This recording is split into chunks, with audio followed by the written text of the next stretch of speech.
Olá! A indústria historicamente é a grande propulsora do desenvolvimento das cidades catarinenses, estimulando todos os setores econômicos, como o de serviços, comércio, agricultura e pecuária. Mas apesar do dinamismo, a infraestrutura de transporte e o arranjo logístico não estão acompanhando o desenvolvimento do setor, afetando diretamente a competitividade. Isso traz grandes dificuldades para todas as regiões do estado, já que nós ainda somos dependentes do modal rodoviário.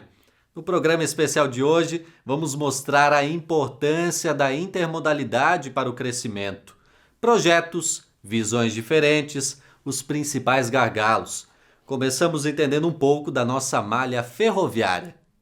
Com apenas 164 quilômetros de extensão, a Ferrovia Teresa Cristina é a menor ferrovia do Brasil. Totalmente isolada, não se conecta a nenhuma outra malha. Foi projetada com foco no escoamento da produção de carvão mineral, que é abundante na região de Criciúma, e continua sendo o principal produto transportado. Ele tem como destino o Complexo Termoelétrico de Jorge Lacerda em Capivari de Baixo, que é o maior complexo termoelétrico a carvão da América do Sul. Mas o declínio dessa fonte de energia cara e poluente põe em risco a viabilidade do trecho, já que pouca coisa em container vai até o porto de Imbituba, onde a linha termina. Qual o impacto que teria? A ferrovia aqui, a Teresa Cristina, não conseguiria sobreviver só com transporte de container deste volume que existe.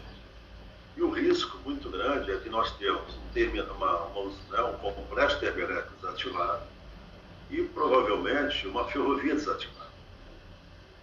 E perderia, a ligação ferroviária que hoje tem do porto de Imbituba, com a ferrovia. E porto sem ferrovia, ele cria uma dificuldade muito grande.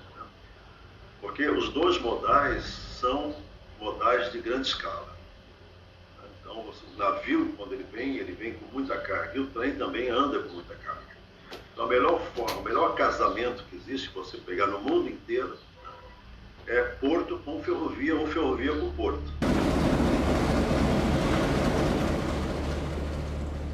No chamado Tronco Sul, o baixo volume de carga já é realidade há anos.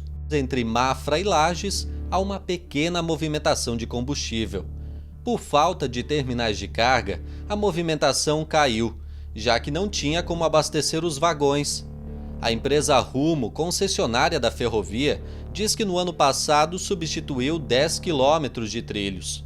O processo de renovação antecipada do trecho aguarda a resposta da ANTT, que analisa a demanda de cargas. Segundo a Rumo, caso sejam integrados ao plano de negócios, vão proporcionar investimentos para a recapacitação da linha férrea em todo o estado.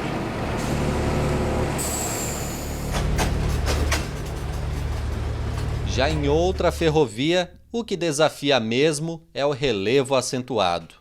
Repare agora: 1, 2, 3, 4, 6 locomotivas para puxar os vagões do trem cargueiro. Estamos em Mafra, na linha que conecta até o porto de São Francisco do Sul. No caminho até ganhar os navios, o trem percorre mais de 200 quilômetros de muitas curvas, pontes, túneis. Por aqui, a operação da malha também é feita pela empresa Rumo. Os vagões são carregados principalmente de grãos, como a soja. Tanto é que este é chamado de corredor de exportação. Em algumas cidades no Planalto Norte, a empresa autoriza o uso da ferrovia para passeios turísticos. Apesar da beleza do trajeto, as subidas reduzem a velocidade dos vagões, que não passam de 25 km por hora, algo ruim para o transporte de cargas. Assim que desce a Serra do Mar em direção a Joinville, o trem fica ainda mais lento. Além das curvas, o problema agora são os cruzamentos no meio das cidades. Os sonhados contornos ferroviários para desviar o trem da área urbana não saíram do papel. As obras são de responsabilidade do governo federal, mas falta dinheiro para o andamento. Depois de uma viagem que pode durar mais de 15 horas entre Mafra e São Francisco do Sul, enfim chegamos ao porto. Mesmo antiga, a malha continua como vital para o escoamento da produção. Não por menos, é o trecho mais movimentado em Santa Catarina. Sem a ferrovia, seriam centenas de caminhões a mais ocupando espaço na única rodovia que leva até São Francisco do Sul e que está longe da duplicação. Uma região que já tem sérios gargalos. Dá para imaginar como seria sem os trilhos? Olha, seria um cenário de caos, né? Porque em grandes números, principalmente as cargas de granel exportação, carga de soja e de milho, hoje elas performam mais ou menos 50% no modal rodoviário e 50% no modal ferroviário.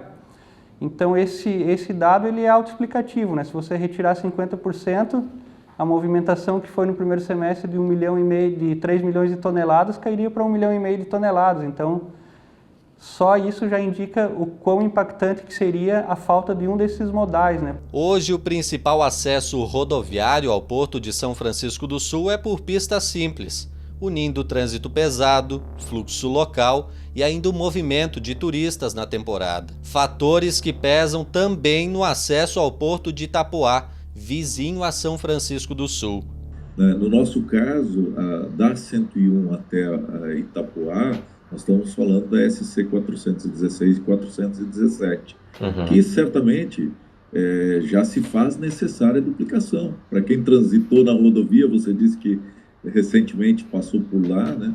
Você deve ver já a necessidade, já está comprometida em alguns trechos em termos de qualidade, mas em termos de volume de tráfego, né, já fica comprometida, mas que já também é parte do plano do governo estadual, né? Esse ano já está licitada o projeto básico, né, de engenharia, para que aconteça o projeto de início, pelo menos, da duplicação no próximo ano. Então, são coisas que vêm acontecendo e vêm, de fato, movimentando e fazendo crescer essa região norte. Quinto maior no Brasil em movimentação de contêineres, o Porto de Itapoá não tem conexão ferroviária.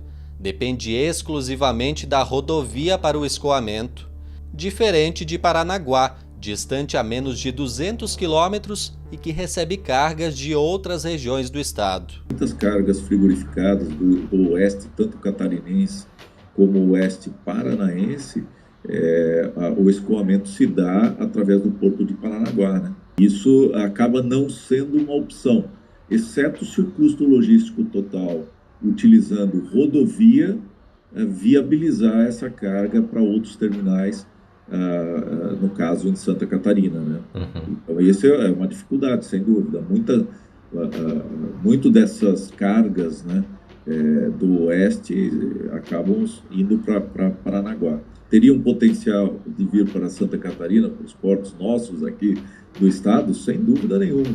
O crescimento das cidades, o ritmo industrial acima da média, as facilidades com uma costa e 5 portos. Enquanto os cenários vão se transformando, a infraestrutura rodoviária, principal modal utilizado, segue basicamente o mesmo. Essas imagens têm uma diferença de 18 anos. Revelam a transformação no entorno dos acessos aos principais portos catarinenses: Itapoá, São Francisco do Sul, Itajaí. O descompasso entre crescimento e investimento em infraestrutura traz reflexos.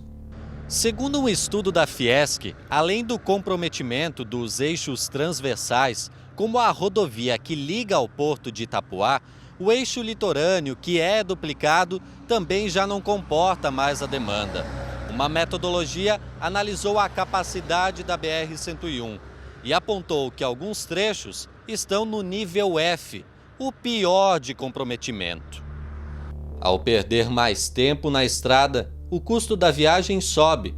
O motorista repassa à empresa e a empresa ao consumidor. E nós medimos aí o impacto que o nosso setor tem nesse trecho de Criciúma até Navegantes, e a travessia da Grande Florianópolis, da região de Itapema, Balneário, Itajaí até chegar em Navegantes, o estudo concluiu de que os nossos caminhões andam a uma média de 39 km por hora. Para você ter uma ideia, isso é metade do tempo que poderia se fazer esse percurso. E com certeza isso nos traz um prejuízo muito grande, porque nós temos o custo fixo de um caminhão, cavalo e carreta, uma capacidade de 25 toneladas, de R$100 a hora. Só o motorista custa em torno de R$35. A previsão é que, por ano, a movimentação de contêineres cresça em média 8,9% na BR-101. Isso é o mesmo que adicionar 1.800 caminhões no fluxo diário da rodovia. Um desafio e tanto para a mobilidade do principal eixo litorâneo.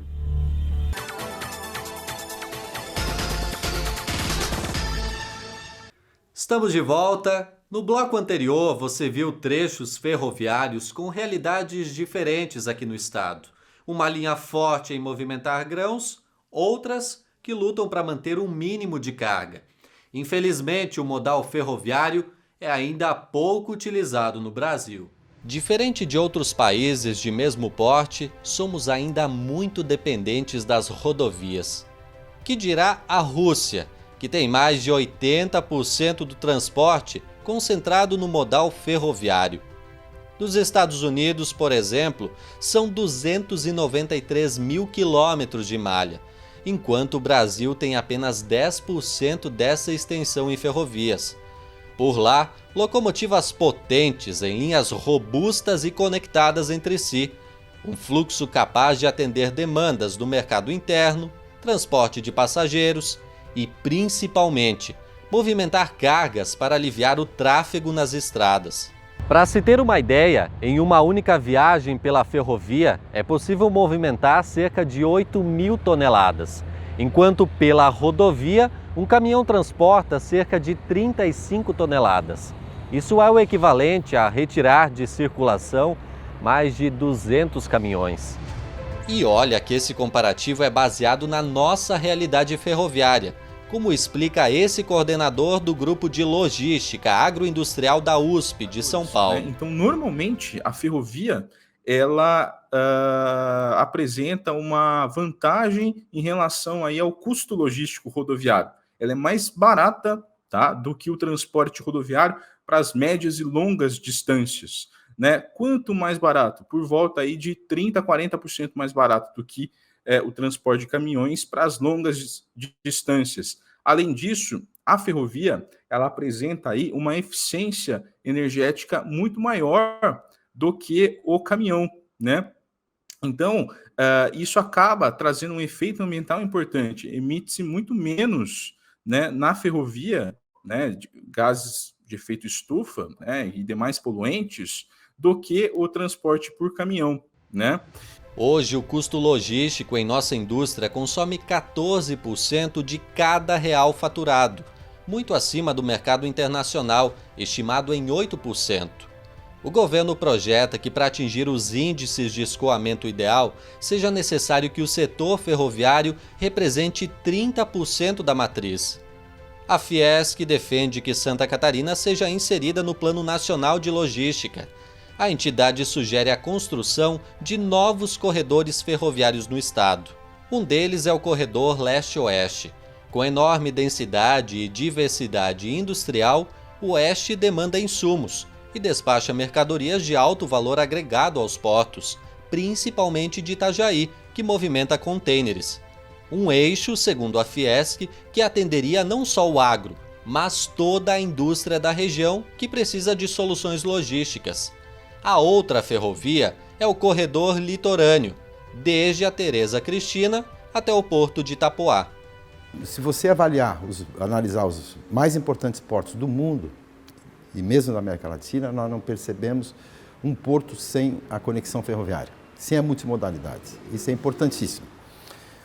E nós temos, apesar de termos um dos complexos portuários mais importantes da América Latina, da América do Sul, sem dúvida nenhuma, nós movimentamos cerca de 20% de toda a movimentação nacional e Navegantes ocupa a segunda posição em movimentação de contêiner e Itapoá a quinta posição. Nós não podemos pensar no futuro desses portos porque o porto não é uma célula individual independente, ela necessita de todo um complexo de acesso, tanto marítimo quanto portuário.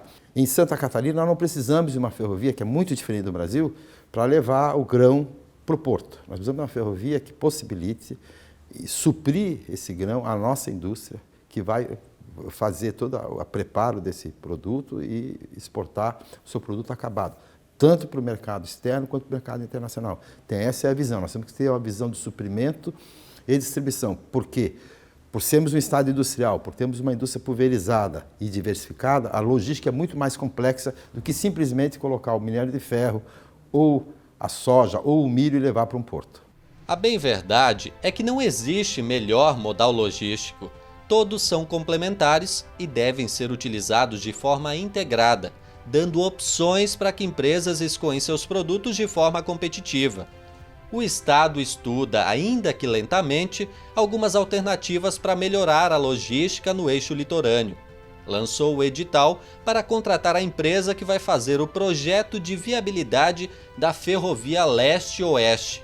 Outra proposta que também está na fase de estudos é uma rodovia estadual paralela à BR-101, o chamado Corredor Rodoviário Litorâneo Norte, entre Joinville e Biguaçu. O fortalecimento da cadeia logística é uma prioridade no planejamento e na gestão da Secretaria de Estado da Infraestrutura e ela tem que ser pensada sempre na perspectiva da intermodalidade. Além de investir em rodovias, na restauração, duplicação e até mesmo implantação, que é comum dentro da infraestrutura, nós precisamos avançar em outros modais e conectar esses modais. Por isso, a Secretaria de Estado da Infraestrutura e Mobilidade está avançando na elaboração de um edital para contratar projeto para que a gente possa ter a tão sonhada ferrovia em Santa Catarina. E dessa forma, então, a gente gerar ainda mais desenvolvimento, conectado isso com a malha aeroviária. Então, a gente pensando, malha aeroviária, rodoviária e ferroviária, a gente vai ter a intermodalidade desejada e, assim, cada vez mais o fortalecimento da nossa logística e o crescimento de Santa Catarina. Estivessem os projetos ferroviários em Santa Catarina prontos e não haveria engarrafamentos diários nos acessos aos portos. Cada vez mais, a lentidão pesa no bolso, mas nem tudo está ruim. Tirando os entraves de escoamento e abastecimento, no campo, o Brasil é o mais eficiente do mundo. Ninguém produz melhor ou mais barato. Nós vivemos, apesar da pandemia, acompanhando esse momento difícil que passa não só o Brasil, como o resto do mundo, pela Covid-19, mas o agronegócio vive um momento ímpar. A cada ano vem se superando com resultados altamente favoráveis, tanto na quantidade, qualidade e também na valorização dos produtos brasileiros a nível internacional. Então nós não temos o que nos queixar no segmento de agronegócio desses momentos difíceis que passou outras entidades, outros ramos de atividades a nível de Brasil. Das mais de 5.600.000 toneladas exportadas no ano passado, cerca de 70% foram do agronegócio. E dentre tantos produtos, somos especialistas em proteína animal. Tivemos aí, inclusive aqui em Santa Catarina, um recorde na exportação de carne suína, né? E é um recorde que nunca tinha acontecido aqui em Santa Catarina, e nós esperamos esse ano poder, no mínimo, manter o que tivemos ano passado e, se possível, ter ainda um viés de crescimento. A carne de ave, ela se mantém aí numa flutuação de acordo com aquilo que o mercado internacional vem demandando.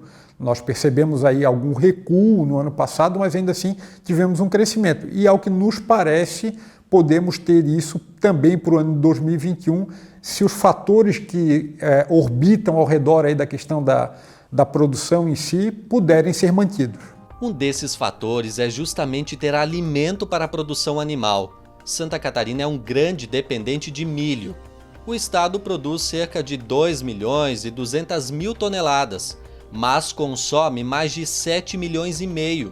Ou seja, o milho local participa com 1/3. O milho que vem do Mato Grosso é o que vem dominando a alimentação de suínos e aves. Assim, por vir de longe, o cereal já chega mais caro ao estado. O custo do transporte dos insumos, principalmente no caso do milho, sempre vai ficar mais oneroso se nós não tivermos uma ferrovia, que é o grande sonho que nós acalentamos há muitos anos. Esperamos que um dia nós possamos ver concretizado. Milho a custo competitivo é fundamental para a continuidade do setor de aves e suínos, tanto em Santa Catarina quanto no Rio Grande do Sul. A Associação Brasileira de Proteína Animal tem uma proposta: implementar uma ferrovia dos grãos, ligando o centro-oeste ao sul do Brasil, um modal adequado para longas distâncias que aumentaria a competitividade dos produtos tanto no mercado interno quanto externo. A ferrovia está sendo estudada e projetada para composições com capacidade de 12 mil toneladas e deslocamentos a uma velocidade de 80 km por hora sobre os trilhos de bitola larga. Isso reduziria o valor do frete do milho trazido do Mato Grosso de caminhão em 30%. O investimento na ferrovia é estimado em 17 bilhões e 500 milhões de reais. Se a gente quiser manter a economia rodando em Santa Catarina, na agroindústria, a gente precisa achar uma forma de ter uma logística mais competitiva, porque hoje está 100% sob roda. Então nós construímos esse projeto. Esse projeto é complementar a qualquer projeto, ele atende basicamente à necessidade de grão de Santa Catarina, mas ele é um projeto fundamental para a gente enxergar a longo prazo a competitividade desse setor. Como é que nós criamos um corredor logístico mais competitivo para abastecer o estado de Santa Catarina. Esse, para mim, é o grande ponto. Se você notar nas ferrovias brasileiras e hidrovia, todas estão voltadas para os portos. Nada está voltado para abastecer a indústria nacional. E é importante, talvez vocês consigam perceber, pegar uma comunidade com uma forte integração de animais, né, que tenha esses investimentos, e uma cidade sem a integração, para ver o nível de emprego, a qualidade de vida, o bem-estar, é muito diferente. Nós somos bons em transformar, mas transformar o quê? Matéria-prima. Nós temos que transformar matéria-prima vegetal, proteína vegetal em proteína animal. Nisso nós somos bons, mas precisamos de matéria-prima competitiva. O pior de tudo é que não dispomos de um planejamento sistêmico e integrado da logística, considerando nossas vocações e peculiaridades. Aqui no Brasil a gente não tem muito essa noção, mas no mundo desenvolvido um caminhão não roda mais que 300 quilômetros. É ineficiente rodar mais de 300 quilômetros. E aqui no Brasil a gente não tem essa noção, só que a gente vai se tornando muito improdutivo. Então, eu acho que a primeira saída que nós teríamos para tirar um fluxo de carga importante aqui em Santa Catarina, é ter uma ferrovia. Nós não exploramos o litoral, o mar, nós não temos transportes no mar, né, que pudesse também tirar carga ou tirar o fluxo de pessoas das BR. Enquanto isso, ações pontuais já demonstram preocupação com a intermodalidade. Será nesse ponto, por baixo do rio Itajaí-Açu, que será construído um túnel subaquático para ligar as cidades de Itajaí a Navegantes. Um investimento bilionário com previsão de ser concluído nos próximos anos. O projeto, apresentado recentemente ao governador, prevê passagem de pedestres, veículos e um BRT dentro do túnel. O sistema vai interligar os 11 municípios da foz do rio Itajaí. O transporte coletivo, para ser atrativo para o usuário, ele precisa ser pensado hoje em dia em um conceito do que nós chamamos de mobilidade como um serviço, do inglês Mobility as a Service. E para que a gente possa oferecer isso para o usuário, nós temos que satisfazer a 3 desejos básicos dele. Primeira pergunta, onde ele quer ir, evidentemente. Segundo, como ele quer ir. E terceiro, como ele quer pagar. Então, o nosso projeto vem ao encontro disso e traz como premissa fundamental a questão da multimodalidade. É muito importante que o usuário, na primeira e na última perna do seu deslocamento de transporte coletivo, ele possa fazer em outros modais compartilhados, Como eu vou da minha casa até o ponto do ônibus? Eu posso ir de bicicleta compartilhada, eu posso ir de micromobilidade elétrica, ou eu posso ir caminhando, ou eu posso ir de Uber, e a mesma coisa ele pode repetir no trecho final do deslocamento em transporte coletivo. Enquanto plantamos as primeiras sementes da intermodalidade, lá fora, países dão exemplo na utilização de modais integrados para transportar cargas e passageiros.